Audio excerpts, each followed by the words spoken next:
এর আগে যখন দু একবার এই পাত্রটায় রান্না করেছি, অনেকেই আমায় জিজ্ঞেস করেছেন এই পাত্রটা কোথা থেকে কেনা। বলবো খুব বোকা বনেছিলাম এটা কিনতে গিয়ে, সেই গল্পটাই আজকে আপনাদের বলবো। পাত্রটা আগুনে বসিয়ে একটু ঘি আর অল্প একটু তেল দিয়ে গরম করতে দিন। হোমল্যান্ডে গিয়েছিলাম ঘুরতে ঘুরতে এই পাত্রটার দিকে চোখ পড়ল।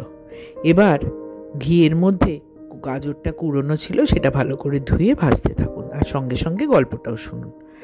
এই পাত্রটা দেখে তো আমি নাছোড়বান্দা, এত ভালো লেগেছে দেখতে আর সত্যিই সুন্দর, 3টের একটা সেট। আমি অগত্যা ওটা কেনার জন্য নাছোড়বান্দা হয়ে পড়লাম। ওরা বলল এটা তো এখন হবে না, এটা একটি গ্যাস ওভেনের সাথে ফ্রি, আপনি যদি ওটা কেনেন এটা ফ্রি পাবেন। আমিও ঝুলে পড়লাম ওটা নেওয়ার জন্যে। অগত্যা ঘাড়ে করে ওটা নিয়ে বাড়ি এসে পৌঁছলাম।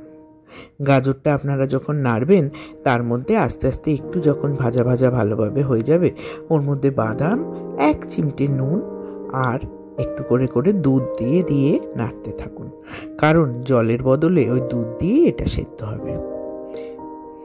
যে গ্যাস ওভেনটিকে আমি ঘাড়ে করে বয়ে নিয়ে এলাম এইগুলোকে পাবো বলে, আসার পর বুঝলাম ওটি আস্ত একটি বাঁশ, কারণ ডিফেক্টিভ। এবং জানেন, ডিফেক্টিভ মাল একবার যখন ওরা ঘাড়ে চাপিয়ে দিয়েছে আর কিছুতেই কিছু করা গেল না। পাত্রগুলোর আনন্দে আমি গ্যাসটিকে কিছুদিন চালানোর পর একজনকে দিয়ে দিলাম। গল্প করতে করতে তৈরি হয়ে গেল গাজরের হালুয়া। ভালো লাগলে সাবস্ক্রাইব করবেন।